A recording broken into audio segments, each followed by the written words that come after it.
جو شخص مسلمانوں کو بم سے اڑانے آیا تھا وہ کیسے اسلام کا داعی بنا؟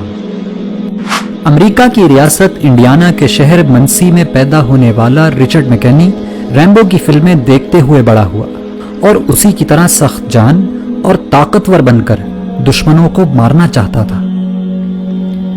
اس کے اسی عزم اور امریکہ سے والہانہ محبت نے اسے امریکن مرین کور تک پہنچا دیا۔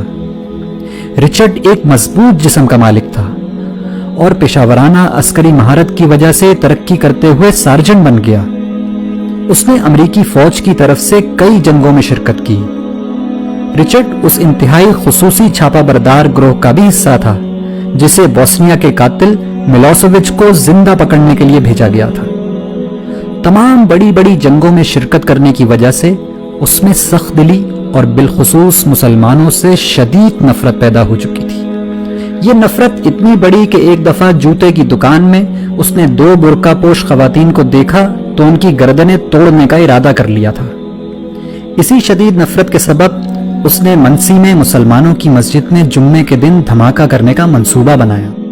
اس کا منصوبہ تھا کہ وہ سینکڑوں مسلمانوں کو بم سے اڑا کر اپنی گاڑی میں بیٹھے ان کے چیتھڑے اڑتے دیکھے گا، لیکن قدرت کو کچھ اور ہی منظور تھا۔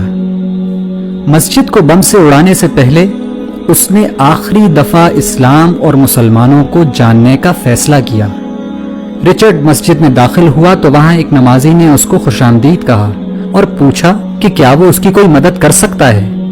رچرڈ نے اس شخص سے اسلام کو جاننے کی خواہش ظاہر کی، چنانچہ اس نمازی نے اس کو قرآن مجید دے دیا اور کہا کہ آپ اس کو پڑھیے اور پڑھنے کے بعد جو سوالات آپ کے ذہن میں پیدا ہوں وہ ہم سے پوچھ لیجئے گا۔ چنانچہ رچرڈ قرآن پڑھتا گیا اور مسجد جا جا کر سوال کرتا رہا، یہاں تک کہ 2 مہینے بعد دنیا نے قرآن کا یہ معجزہ بھی دیکھا کہ وہی شخص جو کل مسجد کو بم سے اڑانے کی تیاری کر رہا تھا آج وہیں کلمہ شہادت پڑھ رہا ہے۔ رچرڈ اس مسجد کی انتظامی کمیٹی کا 3 سال تک صدر رہا اور آج مایوسی اور نفرت کے شکار لوگوں کی کاؤنسلنگ کرتے ہوئے امریکہ میں اسلام کی دعوت لوگوں تک پہنچاتا ہے۔ ایک انٹرویو میں رچرڈ نے بتایا کہ قرآن کی اس ایک آیت نے اس کی زندگی تبدیل کر دی کہ جس شخص نے کسی ایک شخص کی جان بچائی اس نے گویا پوری انسانیت کو بچا لیا۔ اگر قرآن کی فقط ایک آیت مسلمانوں کے کٹر دشمن کی زندگی تبدیل کر سکتی ہے تو پورا قرآن کیا کچھ انقلاب برپا کر سکتا ہے۔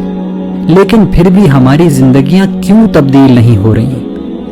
اس کی وجہ صرف ایک ہے کہ رچرڈ نے قرآن کو پڑھا اور سمجھا، لیکن ہم قرآن کو صرف پڑھتے ہیں، سمجھتے نہیں، ورنہ یہ ممکن ہی نہیں کہ رچرڈ کی طرح ہماری زندگیاں بھی تبدیل نہ ہوں۔